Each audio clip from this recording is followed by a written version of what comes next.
This is all just about finance, fitness, positivity. We experienced this earlier this year when you asked for my backstory and the video went on. My goal was I wanted to become an algebra teacher, go back to my high school, teach algebra, coach hockey. I got trumped by all my teachers and coaches. They said, no, you're not doing that. If I could just develop more and more knowledge, that would give me confidence. I was so confident that I knew information. I just hurry up, get through, and I'm like, what? How'd I get a C on that? Up at 5 a.m., get up, kind of get organized, go work out, probably hang out, talk to the guys for a little bit before heading back, just build those relationships, head back, get the kids ready to go to school, and then jump into my workday. Hey, this is the Joe Gissy podcast, not the podcast experience like Joe Rogan or anything like that, but this is all just about finance, fitness, positivity. So I have Eddy Gifford on here right now. Eddy is a buddy of mine. He also works for Tactive. You can do all three of these in essence. I mean, you're a financial advisor. You've been on TV, a lot of different shows. You're the stock guy, you're the crypto guy, but you're also very physically active. You've done a lot of CrossFit, you've wrestled, and you're a pretty damn positive guy. So I think it's a pretty good start.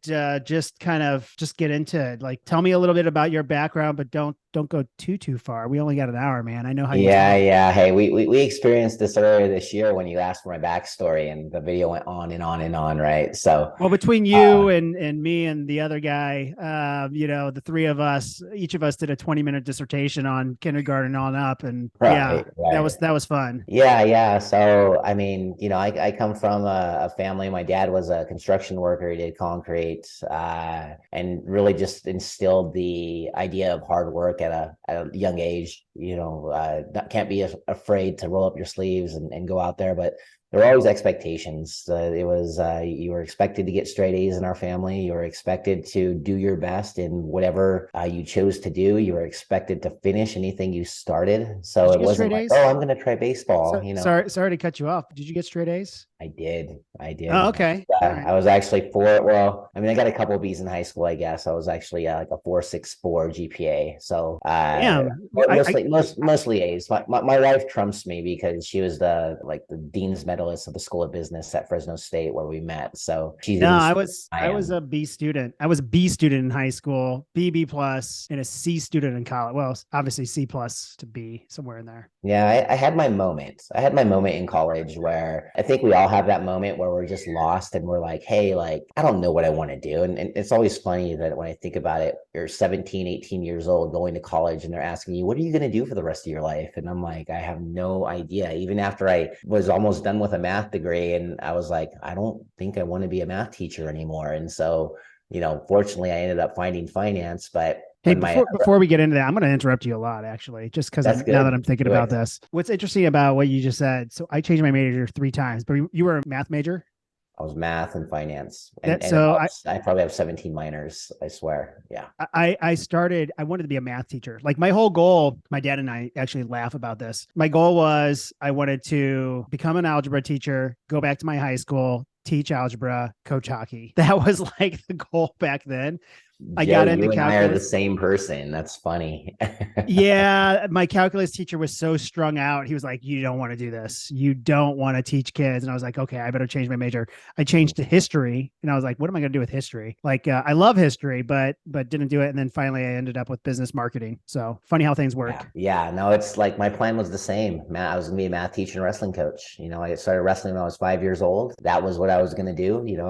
Obviously, we both competed at a very high level in a respective sport. You geek out on finance. Like you do. Like you're super excited about it. The problem, I think, with finance for the majority of people, like I got into it probably, a little different than you did. I got into it actually very reluctantly because my dad, he worked from home, then he got an office. I didn't know what he was doing. He was doing something with stocks. And I was just like, I don't want to do the family business. That seems so silly. So I went off to California, went out to go find myself, be an entrepreneur, did a bunch of other stuff. And then somehow I got sucked in.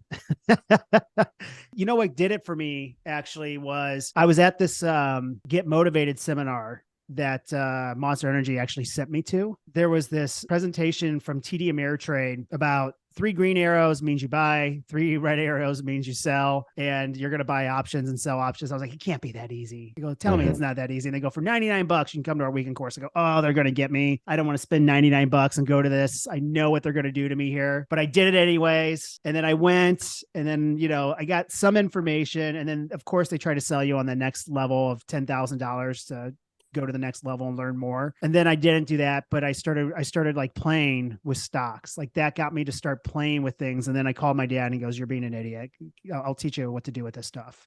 I was like, all right, I'll start listening. And then, here I am today. So that's me in a nutshell. How the hell did you get into it? Me, I mean, honestly, I just knew what I didn't want to do, right? Like I thought I wanted to be a math teacher and coach.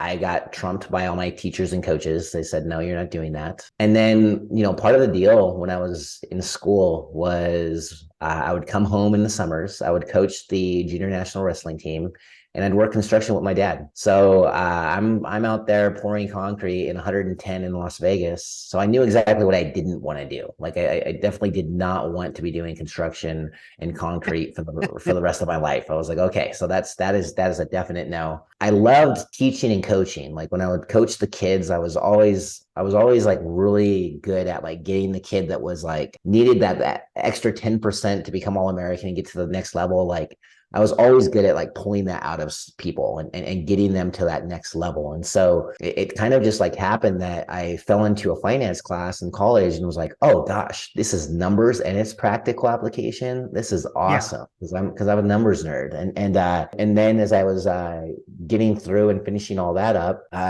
part of my process was I was going to do an internship. So I decided to do an internship at New York Life, which was a big life insurance company, but of course, they told me like, oh, Eddie, but you can be a financial advisor at New York Life. And I'm like, okay, well, what the heck? I don't know anything about anything because all I know is how to shovel some concrete and that I'm pretty smart with numbers. And did the internship, actually enjoyed it. Learned a ton about practice management and learned a ton about, the life insurance and how it fits into a financial plan. And when I finished school, I took the plunge, basically graduated with a double major in math and business finance, moved to San Diego, got married, and started a business all within like 30 days. Yeah, if I was to give advice as a financial advisor to clients today, I would say don't do it that way because I've never had a salary in my entire adult working life. How about when you're starting out and you have very little money, very little experience,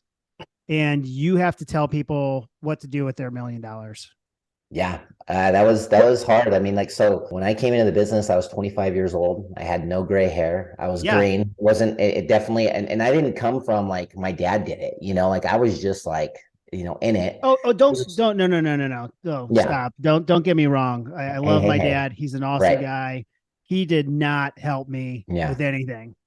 He's like, you figure it out, bud. It was me on my own. What would you tell 25-year-old Eddie? Because I'm sure that the way you did you were with a different company. So the way you did financial planning, completely different than how you're going to do it now. What would you tell 25-year-old Eddie about starting over at that age and being in this business?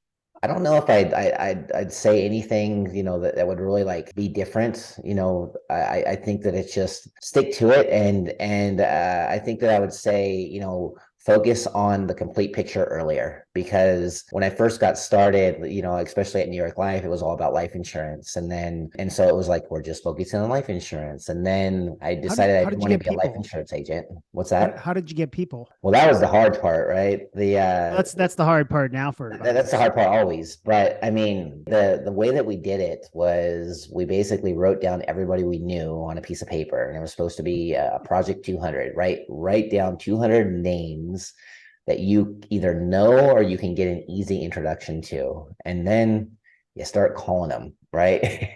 That thing called the phone that no one picks up anymore and actually talks into. And that may have been like one of the most like anxious times in my life. And I mean, I've been like on the top stage wrestling in like, national tournaments after like putting in a brutal year of training and cutting all this weight and not eating or drinking for 3 days, not healthy, by the way. But picking up that phone the first time, that might have been like the heaviest weight they've ever picked up. like the heart thumping, the pounding, and just like not knowing what was going to happen on the other end when you pick up that phone and called. That was hard, but it was my job, and I knew that if I wanted to be successful and if I wanted to provide and I wanted to grow, like that was part of the process. And fortunately, but coming from an athletic background, in both football and wrestling, there's things you got to do that you don't like in order to get the things that you want in life. Did you guys have a script that you had to Oh follow, gosh, or it was completely scripted. Yes, Yeah. like that. I mean, and so like to go back to like, well, how did I do it at 25, not knowing anything? Like it had to be completely scripted out. Yeah, everything was completely scripted out, and I just like, and like you joked about the fact that like I geek out so much, but I think that was a product of me starting so young in the business. The only thing that I had, because I didn't have any gray hair, was my ability to learn more stuff. Right. And so if I could just develop more and more and more and more knowledge, that would give me confidence. Confidence and conviction are powerful no matter what age you're at. And so if you really, really believe in what you're doing and you really, really believe in what's behind you, it doesn't matter if you're 25 or 15 or 45 or whatever, people will give you a chance at least. Now you got to follow through. Yeah. Right. I mean, just getting the interview is not getting the sell. Right. One of the things I'm trying to think about right now, like today, financial advising, somebody who's young wants to get into it. I mean, I know how I would do it now, but it seems like being independent is probably one of the hardest things for them to do. Probably joining a bigger organization before they go independent. I think that that's the safe route. I think that like, building a foundation, I mean, of knowledge. But the problem is that no matter where you go, it's going to be a little cultish, right? They have their way of doing things. And so that was the thing that always bugged me about whether it was New York Life or Raymond James. It's like, they do it this way. Like you're in this box, right? And Sure. As far as I'm concerned, as an advisor, like I work for my clients. I don't work for a big company. Yeah, you think that So, now. Like, yeah, I get that now, right? You're good saying that now. You're not good at saying that when you're 25. Oh, absolutely not, because like you have no idea what you're talking about, right? No, not at all. It's funny. So I worked at Hollister way back in the day, and I always thought it was interesting that this company was run by high schoolers and college kids. But the reason why it worked, it's the same thing. Like I look at, McDonald's or In-N-Out out there, and everybody's so young. You're like, how does this machine work? But literally every single morning as a manager of that store, I would have a printout, and it was literal just a checklist. Check the light bulbs. Okay. So I look around, check the light bulbs. All right. clean off this surface. Okay. You gotta go clean that surface. Like it had like a checklist of what I had to do. Make sure somebody cleans the bathroom once a week. Like it was silly, but all that stuff. And then you have your checklist for closing up and opening up and all that stuff. But I was like, oh, this makes it so much easier. So I think when you're starting out for like New York Life or some like a Northwest Mutual, it's almost like they just give you this checklist and say, here you go. But I don't think that's going to work when you're independent. Like if you started out fresh or you don't have a structure, because actually most financial advisors independent now, like even if they left like an Edward Jones or they left a Raymond, they still don't have that. It's like that structure is gone all of a sudden. It's like they don't know what to do. Yeah, no, that definitely is rough. I mean, like the like having like organization and having that checklist is very, very important, right? I think the other thing that I would tell 25-year-old Eddy is like ask for help earlier. And because I don't know what it is about being like in your early 20s and mid 20s, like you just feel like you want to take on the world like all by yourself. I'm going to do it myself, right? That was my thing, and it was like I'm not going to lean on the people that I know. I'm going to do it myself. I'll cold call, I'll go like to these businesses, I'll do all this and whatever. At 20, yeah. Mid 20s, mid to late 20s, yeah. I was pretty sure I knew it all. Yep. I was a knucklehead. I'll repeat that all the way through the end of my life. It wasn't until I was hitting my 30s that I actually was like, okay, I don't know everything. I definitely need, mentors or help and get things straightened out. Exactly. And the mentorship thing is huge. I mean, I would have leaned on my like long-standing relationships a lot earlier. I would have asked for help a lot earlier, knowing now what or if I would have knew. And so like, I think that's like the thing is that like no one who's ever built a successful business did it 100% on their own. They had somebody somewhere helping them out. They absolutely had a loan. They had a network, they had something. And if you don't have a network, then go create a network for yourself. You have those abilities. You can set up your own LaTips or whatever. You can do any of that because everybody else is looking Set up for a your way own what? to their business too. What did you say? Set up your own what? Well, we have an organization out here. It's called like LaTip, and it's basically just a bunch of advisors and plumbers and GCs and Oh, so stuff. it's like So it's like a referral network, right? yeah, Yeah, Business Network International or right, something. right. Yeah. Hmm. Okay. I want to hear your thoughts on this first, and then I'll give you my thoughts on this. All right. Yeah. Cool. Keep it going, Eddie. Keep going to your young badass 25-year-old self. Yeah. Like, don't be so like overconfident. I think that's like a problem when you're 25 years old. Like you said, you think you rule the world, and you think that you can do anything, and you know better than all the people that did it before, right? The sooner you can realize that your job is not to create the will, but just to improve it, the sooner that your job and your life and your business is going to become a lot more successful, even if it's not like perfect. And because at the end of the day, like, there is no such thing as perfect. There's such thing as excellent, right? And so strive for excellence. Don't worry about being imperfect. That's just the way it goes. And be a doer. That's like one of the things was I probably, and I still do to this day. It's a weakness of mine. I'm the prototype analysis paralysis, where I will analyze something so much that I will find a reason that it doesn't work, rather than realizing that, like, no, this works. Let's go implement. Let's go do it. It's so easy to test and test and test and test and test and test and test and try to get to optimal, when nobody lives in optimal land. Everyone lives in practical land. And so they just want something that works and does what they think it should. You overanalyze. I would never have guessed that. Never, Yeah. not at all. But a lot of financial advisors do that. It's a strength, but I also think it's a weakness from the standpoint that a lot of times, just because they don't want to go pick up the phone, or they don't want to go network, or they don't want to go do like the hard stuff. It's easy to like do the stuff that you enjoy. It's hard to go do this stuff to grow your business. I completely agree. I mean, when I went independent, which was me jumping in the industry, I started from scratch, knew nobody. I mean, I went to my network, talked to a couple of people that I used to work with, and they ended up becoming clients. I had to start from scratch and just kind of figure things out along the way. And then after New York Life, where'd you go? You went independent to USA? I went independent. No, I lasted about 18 months at New York Life, and realized, like, I don't want to be a life insurance only guy. A whole life is not the solution to every problem for everybody. Even though they told me it was. Sure about that? Kind of feel like it could be. Oh. So I actually went and worked with, there's an independent shop in Carlsbad called Beacon Retirement Planning Group. Okay. Heard of them. They were specialists in index annuities and index universal life insurance. So those are the two bad words. So you're still in insurance, but so I'm transitioning, right? Yeah, you're like, okay, well, there's new insurance products. So these are pretty cool because there's more upside potential and no downside risk. Now, at the same time, when I did that, San Diego State had an executive financial planning program that allowed you to sit for the CFP exam. So for anyone who doesn't know, the CFP exam is essentially kind of like the bar exam for financial advisors. You got to don't overplay that. Come on.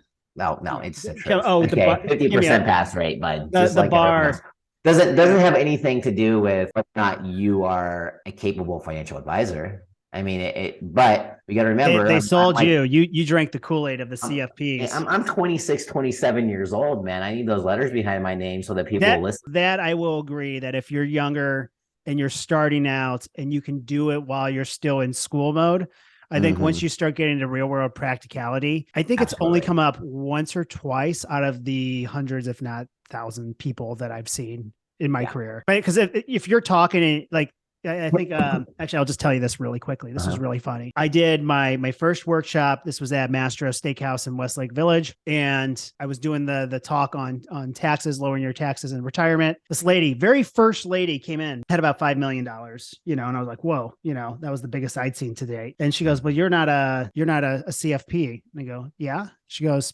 how do you know what to do? I go, well, I got one thing to tell you about this. You showed up to my dinner to listen to me, and you're in my office. So I must know enough to pique your interest to come in and see me. I mean, at the very least. Right. So I do have a financial license. There it is on the wall, whatever. Right. But anyways, that's the only time it ever came into play for me. That maybe one other. Yeah, I don't think that, I mean, Get like myself it on doesn't it. hurt, but it's not like it's like, oh, this huge like thing. I know others that would get rid of it. They're like, hey, I don't even know if I want to keep this because you got to keep doing the continuing education. And they're just Right, like, right, right. ultimately, what? So, okay, just tell me out here. So anyways, yeah. So You're so helping anyways, me. So, like, people that are going to watch this, if yep. anybody ever watches this, right? Uh, Mhm. Pulls up the archives someday. You're going to have people that might be consumers, or you might have some financial advisors, right? So, like, Right. I don't want to like completely bag on it because I do think there is some value. But at the same time, what is the real advantage of having it? Because what is it? You're a fiduciary, right? Right. I mean, I Okay, because always I'm a say that fiduciary and I don't have yeah, the magical yeah, letters yeah. behind my name. Wait, I hold on. I'm just trying to get. yeah. Let me see if I can Okay. figure this out. You Yeah. can sell insurance. You believe in insurance products. Well, okay, I got an insurance license. I believe in it. Mhm. You sell stocks, bonds, mutual funds, and a portfolio. Well, hey, we we do that.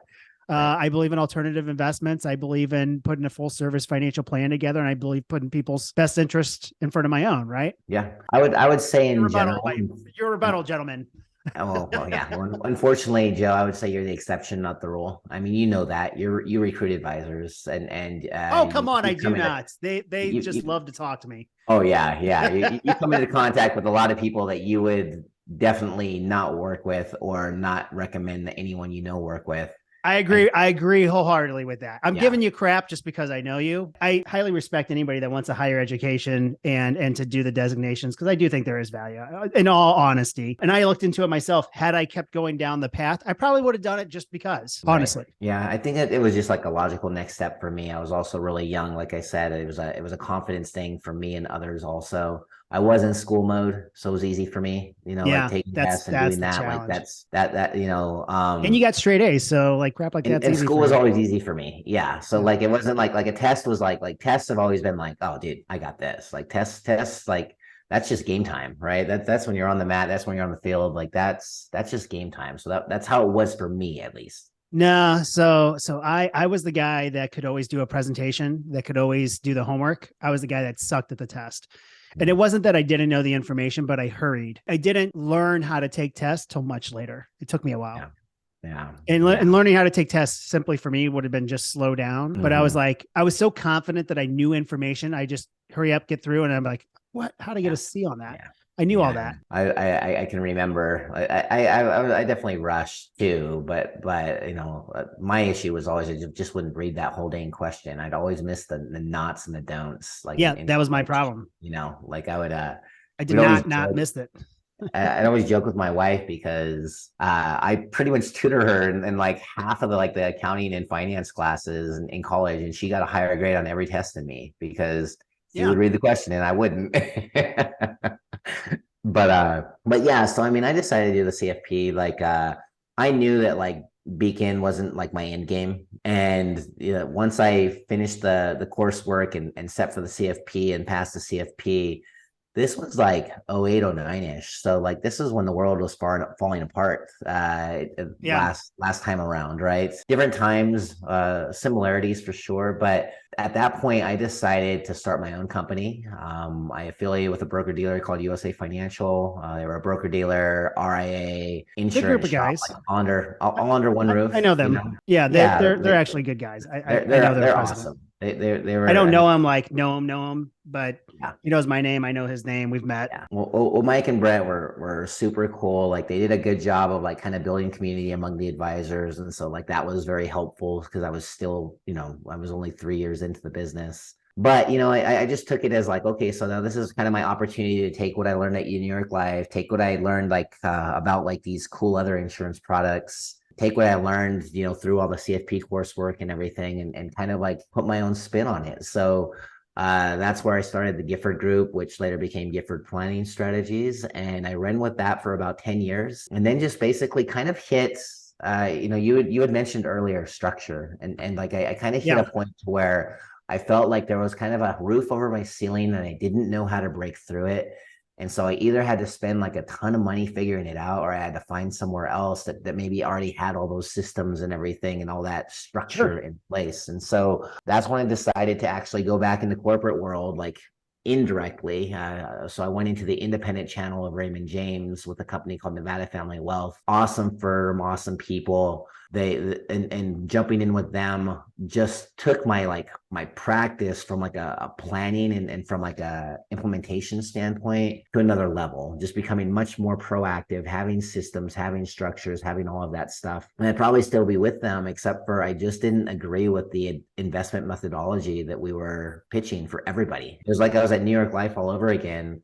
Instead of pitching whole life insurance, I was pitching a specific buy and hold mutual fund portfolio. And that just wasn't like what I really believed in and was really passionate about. And so the method was great. The information that I received over there was awesome. The people, like I've got like so much love for all of them, but it wasn't the right long-term fit for me. And you know, we know that like relationships come in and out of your life throughout life, and they steer you in a direction, or they help you improve or teach you something. And I definitely improved there, definitely learned a ton there, but definitely knew that like being part of a big company just was never going to work for me. And so, you know, you had mentioned this in a previous call that we've had, but I ran into this investment manager, investment publication called Market Gauge. This was in like 2020. Started kind of using them for inputs on portfolio strategy for my clients at Raymond James. Had a lot of success. And as I continue to kind of get pigeonholed into exactly what Raymond James wanted me to do versus what I wanted to do, I said, no, I'm not going to do that. And I need to find another place to go. So I picked up the phone and I interviewed, you know, and talked to everybody, Morgan Stanley, UBS, some of the regionals like Lincoln Financial Group. Was getting so frustrated by the whole experience that I finally picked up the phone and just called Market Gauge and said, hey guys, like, first of all, they answered the phone. So that was cool because that doesn't typically happen. And I said, hey, like I'm a financial advisor. I like what you're doing here. I like how you're building investment strategy for clients and prospective clients. Like, what can we do to work together? And the CEO of Market Gauge, Keith Schneider, said, hey, I think you need to talk to this guy, Don. And then Don said, Don the connector. Don and Don said, you need to talk to Joe. And then I think a week later, I was sitting in my first Zoom with you, Joe. And we were having a conversation about me. Somehow that turned you over here. I don't know. I turn people to the dark side, which is why I wear the dark colors and the dark background. Hey, you know, and you won't let me, right? You tell me I look too much like the mafia when I do it. Yeah, well, you wear a black suit and a black tie, or that really red tie, man. You look like you're gonna break somebody's kneecaps. And then I just get the mugshot look on my face, like I'm about to go out and wrestle. And you know how to wrestle, so that's a big deal too. And got the little bit of the cauliflower ear on the side, not too crazy, but yeah, man. I mean, that's how I obviously ran into you. You and I like have gotten along since day one. I mean, I think a lot of it just because we come from such similar backgrounds, athletically speaking, and kind of like what our path was. And, you know, you were the only one that, you know, I think like I put everybody through the gamut of like, I had like 30 questions that I gave every single person that I interviewed with over like that 12-month period. And I think you're the only one that answered all of them. And so like that was like I got nothing better to do. So yeah, I didn't know that at the time. So honestly, actually, one of the things I've done, because I've talked to advisors, like I was in such a weird, not to, you know, we can get back to your story, but I was in such a weird position when I came into this business that my dad had, I always say he had like 3 different businesses accidentally. He had his financial advisory practice. He had a RIA that he was managing with advisors underneath it. Just kind of like adding people. And then he was a money manager. And so I didn't know that we were different. Like I didn't know that was a unique thing at the time. Right. But I was always open and honest with people. They call me and they'd say, hey, you know, I'm thinking about moving. Are you guys accepting advisors, or can you manage our money? And I would say, look, this is especially like it's not true for Tactive, but it was true at the time. I go, look, that it's me and my dad. Like, you're going to need help. You're going to call me. And I've been in the business for 2 years, but I'll tell you what I'll do. I'll work on the models and I'll do your trading and I'll do your billing and all that stuff. Like I had to figure it out. And thankfully, you know, the advisors, they were appreciative that I was just that open and honest. Cause a lot of other firms, I think, they're going to do the fake it till you make it. I've done this even now when we started Tactive. I'd say, look, we just started. There's 5 employees right now. Like there's 5 of us, but we're going to bust our butts to do what we can to make you happy. Like, you know, that's how you start things. But I don't think you should fake it. I think you should just tell people where you're at, let them know that just be honest. And I think with you and I, just thinking back to that conversation, it was just more along the lines. I think I even told you, I go, look, man, like we're not big, but you'll have the flexibility to do this. This is my philosophy about money management. This is my philosophy about the markets. This is my philosophy about being an advisor. If that aligns with you and you want to join, cool. We can build something cool together. And if not, no hard feelings. I don't even know you anyways. I'm not going to cry. Yeah, exactly. It's funny you bring that up because we were just I've got a 5-year-old, and a 5-year-old and a 4-year-old, but my 5-year-old Bo, we were just talking to him. We wanted him to ask his teacher a question, and he's just like scared to do it. And it's like, what we're trying to teach him is like, it's okay to ask. And the people that ask are the ones that get ahead in life. And so like, we're trying to teach him that at a young age. And it's kind of like the same thing. Like when you're meeting with a client, at some point you got to ask them to do business with you, and the same thing with us. We both got to ask on both sides. Like, does this make sense for us? But you got to ask the questions that nobody else will ask, because everyone else always just gives you like the skirted answer. So now you're an advisor now, and you just got done doing this webinar. So I know you've had people come in. Right. Are you at the point, because I got to this point where you don't care as much if somebody becomes a client anymore? Like, let me preface this too. In the beginning, every single dollar counts. Like it's a $50,000 account. You're like, I'm in. Person's a pain in the butt, and they're going to be. You're like, I got to do it. Near the end, even when I was just starting to get Tactive rolling, and I did a webinar and I was talking to people, there were a few people I turned down that had multi-million-dollar, like a couple $1,000,000, right? Would have been a big deal. Would have been a lot of revenue for me, right? But they were just such assholes. And I was just like, if you don't agree with my methodology, you don't agree with what I'm doing, then no worries. Rocks. You can go find another advisor. And they get so mad when you do that, but you're happier.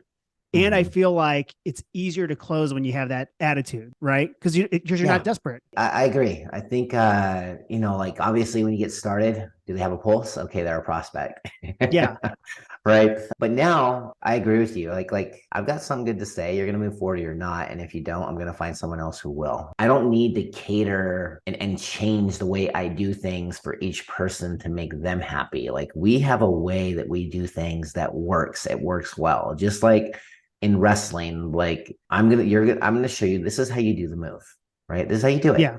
Right. And if you're going to battle back, then, okay, well, then I'm just not going to work with you. Right. Like we have a way of doing things. This is how it works. It works well. And I definitely I do not chase at all. I mean, there was a time where it was like, check in, but I don't chase. Yeah. I don't chase business. I don't work with people that I don't like. I don't work with people that aren't bought in. If they feel like they can do it better, then go do it better. Like that's fine. I would say this is me, obviously I have Tactive and we have a robo. Right. If they only want to use me for wealth management and they're like a smaller account, I'd say, here's the robo for you. It's a perfect product, right? Yeah. You don't have to have the hand holding, you're not going to have to meet with anybody. Just put your money in, set it, forget it. But for those that have a little more net worth, have some more account values, and they need some guidance, that's when they need to actually listen to the person they're paying, Right. And I've had too many people in the past. I was thinking about this dude this morning as I was on the treadmill, and I remember he had like 7 million, and he brought his spreadsheet into me. And then he wanted me to validate his plan, and he wanted me to go line by line with what was going on. His wife was there. And he's like, this is my perfect plan and this is what I'm going to do. I'm like, well, are you going to work with me or are you not? Because I'm not going to sit here and give you all the details so you can take the spreadsheet home. And he goes, well, if I can do it, I'm going to do it. And I go, okay, great. I go, hand your spreadsheet over to her. And she goes, well, I don't know anything about it. I go, exactly. So when you die, sir, and you have to hand a spreadsheet over to you, what's she going to do? Are you so, narcissistic, or you're not thinking of your loved one who's sitting right here next to you, that you're not going to get somebody why don't you hire me now or hire somebody like me now that you both enjoyed talking to and working with? That way, when you pass away, statistically guys die sooner than women. Unfortunately, that's just how it is. That's the way it works. But when you pass away, at least you have somebody you trust, but you're going to give her a spreadsheet and you're going to expect her to while everything else is going on. And each of us have had clients pass away on us. It's heartbreaking to us, but that the spouse that's going through it is devastated. And for her to sit there and have to deal with finances and all the other BS that comes with it, it's a nightmare. Just to give somebody a spreadsheet and have them figure it out. To me, that's the most selfish person. And, I'm not saying his name. Don't even remember his name. Boy, was that a jerk. That's the crazy thing about this business, right? Is you learn things about people that like you just can't believe. I mean, some of the people that like I looked up to most growing up in my life that granted me the opportunity to talk to them about planning, learning what actually made them tick made me not even respect them anymore. It's crazy when like someone's values are like so like misaligned, you know, when it comes to stuff like that. And I know like if anything ever happened to me, it's like, well, Kristen knows who to call and who to talk to, but she's not going to do it, right? Like I that. have to get better. I tell Christina this all the time. I go, look, I got things pretty well figured out. I go, but I need to bring you in. And I do. I actually have told her certain things, and then she gets mad at me. She's like, I don't want to think about it. I go, but you got to. I know I'm not like, look, I'm what, 42 right now. So I'm 42. Yeah, I did turn 42 this year. Holy cow. I still feel like I'm 30. But I'm like, You're I don't 81 plan on boy.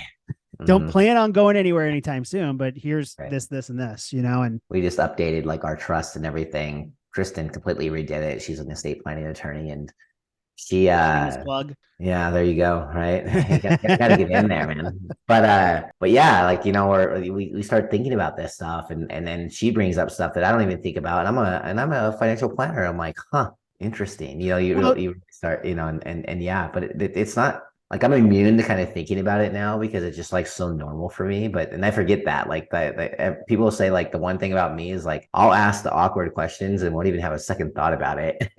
well, you You got want to to do know that. if I was starting over again at 25, like let's say I was doing it. Actually, let's just put it this way. If you are a financial advisor and you're starting over again, here's what I would do. I would go find somebody else. Like let's just say you're 25.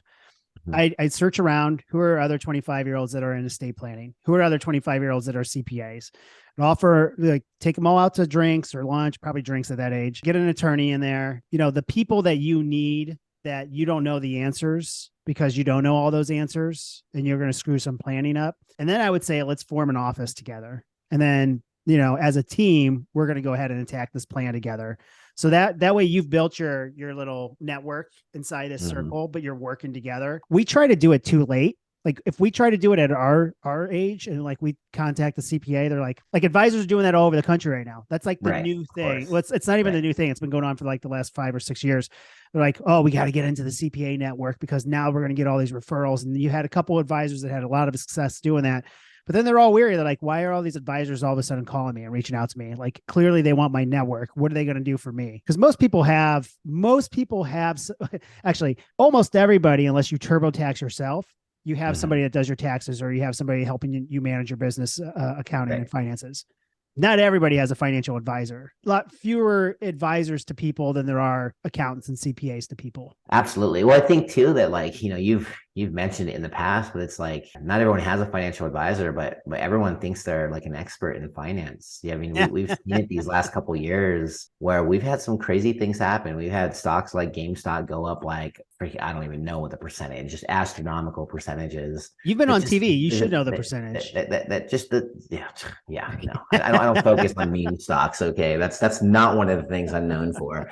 But there's a big disconnect, because with what a financial advisor is, I think also from the standpoint that a lot of people think that you're like an investment manager. And it's like, well, okay, that's part of what we do. But I mean, I would say that we're more, we're financial coaches, we're financial counselors, right? We're a person protecting you against yourself in a lot of scenarios. We're the ones So saying, hey, Eddie, don't buy all that, where are financial advisors? Where are they getting it wrong when it comes to the communication to the end user, the clients, the people out there? What are they doing that's not resonating with people? I have my opinion on it, but I curious on think that yours. they're just, I don't know. I haven't met a financial advisor or investment manager that doesn't have like a crazy ego. So I think that like a lot of it is they're not approachable. They're relatively smug in general. They don't listen. Like as much as like we're supposed to be like the good listeners. They don't listen, right? The other thing too is that you're very unique, or we are very unique at Tactive because like we're able to take on like the $10,000 account, help that like build over time and everything. Like a lot of these guys, like they won't even talk to you if you don't even have like $1 million in assets, right? And so like Yeah. they're Ego. missing out on a huge demographic. And what's going to happen is that huge demographic they're going after is going to die. the kids are going to get the money, and there is no way that those kids are going to work with that advisor.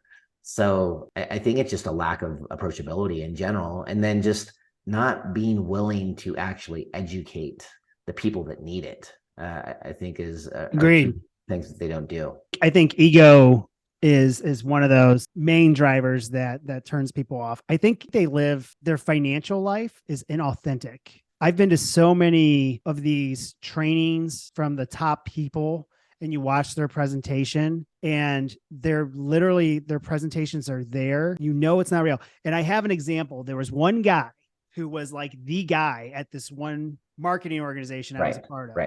Right. Well, I'm positive, so I don't badmouth people, but Right. But let me do a but in there. But he had this awesome family persona and was the likable guy, really funny, really charismatic, lots of business. And behind the scenes, he was a monster and just mean to people and cuss at people, would drink a lot. Not that drinking's an issue, but then all the other stuff would come out. Right. And it's like, man, it's like you're living a double life. Like, how do people turn that on like that? When I did workshops and seminars, I mean, like the way we're talking, that's me. I do my jokes. You do have energy. Like you get hyped up. You got a little more energy. You're a little more charismatic. Right. So I get that. It was always me, wasn't trying to use other, it just, you can tell when it's cheesy and fake, but the problem is a lot of the public, they don't understand that. And there are still a lot of people that do the educational workshops and seminars. They're one-dimensional. They're selling one product. Everybody gets put in the same thing, and they're not legit. And it ruins it for everybody who's trying to be legit. It does. I mean, and going back to like the CFP, like I would always like lean on that and say, look, like anybody can call themselves a financial advisor. Not anybody can call themselves a certified financial planner, right? But I mean, at the end of the day, like low blow, Eddie. Yeah, well, there it is, right? I have it, you don't. There you go. The thing about it is that there's like so much stuff out there now, right? And there's the access to it is like so easy because of technology, right? But do you think we're winning the advisors? Well, I think we're losing it. I think it's because they're doing a bad job of interpreting these things for clients. Like we're not like. Do you think it's the age of our demographic of who's an advisor today? I mean, like you and I were kind of the mid-range, right? You told me we weren't going to talk politics, man. Come on. No, but let's be honest. Like, look, my dad's 70. Yeah. He's an advisor, and I love him to death. And his clients love him because they go to church together. They go off with each other. Right. They go to lunches.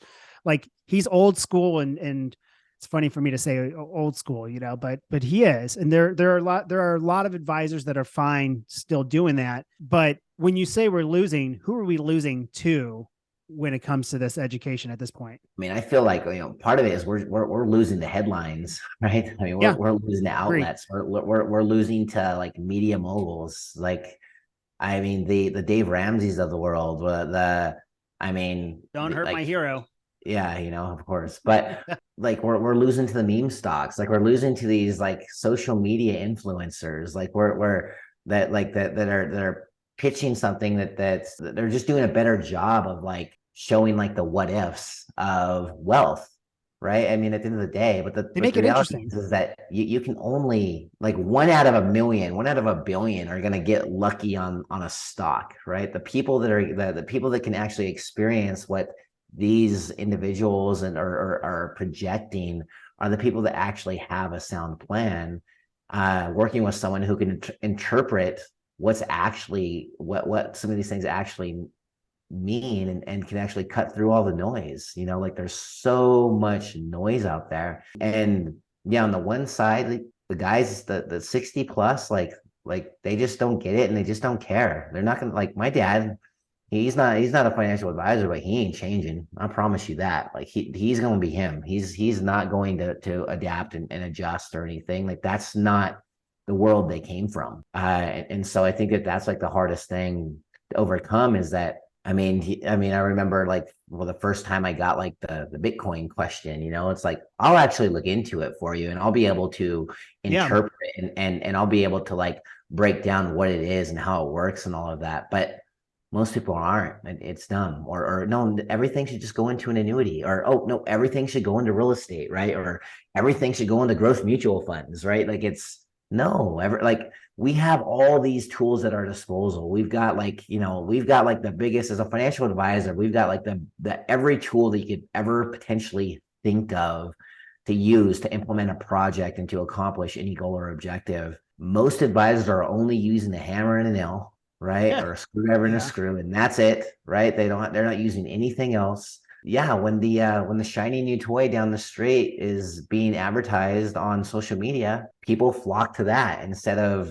flocking to their advisor, because like the advisor is always giving the same exact advice. They're not listening, and believe it or not, I was listening as you're doing this. I was writing down some rapid fire questions I'm going to ask you in a minute. Oh man. So we're getting to the hour, so I want to wrap it up but I appreciate you coming on. I mean, I think we can do this again too, anytime we want to, but mm-hmm. I just like having the conversations, and I don't want to make it so I don't want this to get something where it's just us talking about the markets. And, right. There will be times where we do want to talk about the economy and actually understand what's actually happening. And that can be interesting in itself. But, for us, I think just kind of understanding the mindset of what financial advisors are like could help consumers out, but it could also help other advisors out, maybe they can get something from this.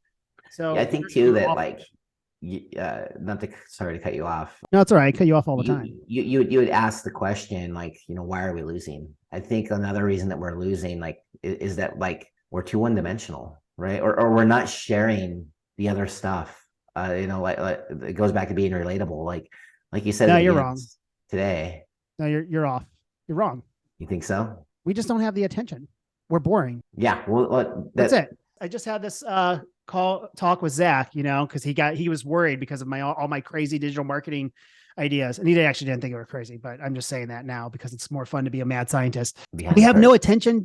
One, we don't have attention to us, and we don't understand where to get it because we're still trying to put mailers out to come to our dinner seminar, or we're still trying to put Facebook ads out to go to our webinar. And it's not saying that those things don't work, but you're not getting mass attention, like other people are on social media. And we're not fun. There's nothing that we talk about because when we want to do a podcast, we're going to sit there and let's talk about Apple and Microsoft, which is one of my questions, by the way, but let's talk about those two stocks right now. And okay, but there's a million resources online that I can go and see that. I want to see a personality and usually I tell you this, and I don't know if you're the same way, but I know people are the same way. And you're not necessarily a person because I'm pretty sure you're a robot. But besides that, well, there's that. I do have a titanium hip, so yeah. Yeah, there you go. Well, when you're interested in a subject, you start diving in with that person. Oh, this person made a good point. Let me see what else they have to talk about, right? Mm-hmm. We have zero content online, and so you know what I'm doing to put my money where my mouth is, but. If we look at and a lot of it just because our industry was so highly regulated, and we still are, that people are so afraid to put anything new on. And the stuff that advisors get, that are compliance ready, that material is the same crap that 10,000 other people are putting on the same social media. And you have overlap in the same audience. And okay, I know that somebody hit a button for them, and there's nothing authentic. Boring. I want to wouldn't you want to work with an advisor that's authentic and you get along with? Original. Yeah. Okay. So rapid fire, then we'll wrap this up. Lottery, yes or no? Yes. Buy a car or boat? Car. Okay. Microsoft or Apple? Apple. Baseball or hockey? Hockey. Bitcoin, yes or no? Yes. Would you ever create an NFT? Yes or no? Yes. Maybe the question should be, do you know what an NFT stands for? I know. Real estate, yes or no? Yes. Okay. Break a finger, hospital, or tape it up?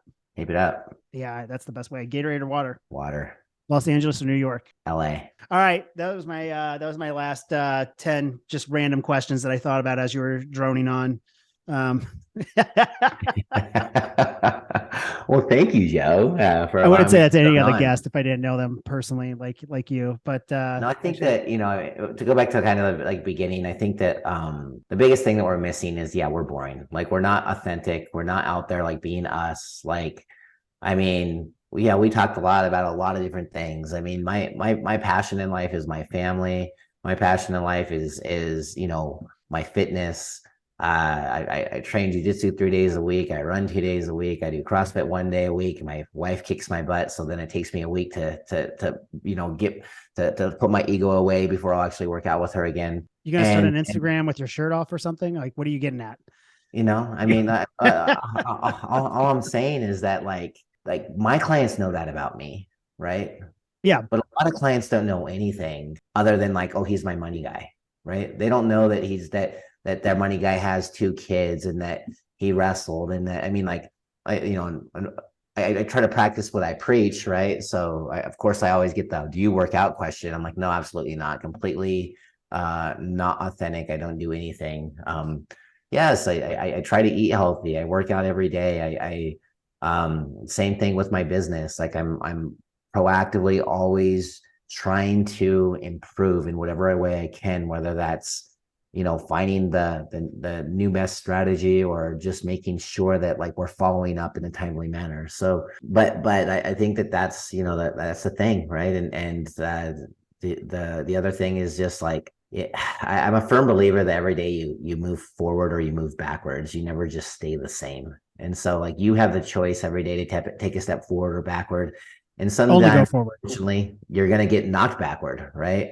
And it's your ability to like get back up and keep moving forward that's going to make a difference in your life for yourself and your family and for your clients. So the positivity thing that you alluded to earlier on, it's not easy to be positive all the time, but you can make that choice to be positive because every single thing that happens to you in your life is either an opportunity or a catastrophe. It just depends on your perspective. And so treat them as opportunities. Last question, man. Go get I'm it. listening. Yeah, I'm letting you finish off and I'm cutting you off at the same time. Last question. All right, last question. So I'm gonna just give I wake up every day at 5 a.m. and I put the mindset of like I'm like, oh, it's early, and I'm like, I get to wake up and work out. Like I get to do this today. That's what I always change it to. So 5 a.m. usually working out by 5:36. Then you guys get some emails from me, and then then I post this on social media. Then I make breakfast for me, the wife, and get the little guy up now, and then off to work I go. What's your morning routine like? Not that different. Up at 5 a.m.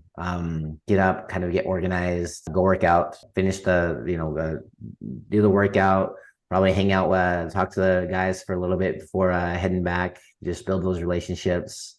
Head back, get the kids ready to go to school, get them off to school, and then jump into my workday. So, but every day is the same. I mean, like it's got to start with some type of activity, Consistency. and I love that. Yep, consistency. Yep. All right, consistency drives success. That's a good place for us to stop.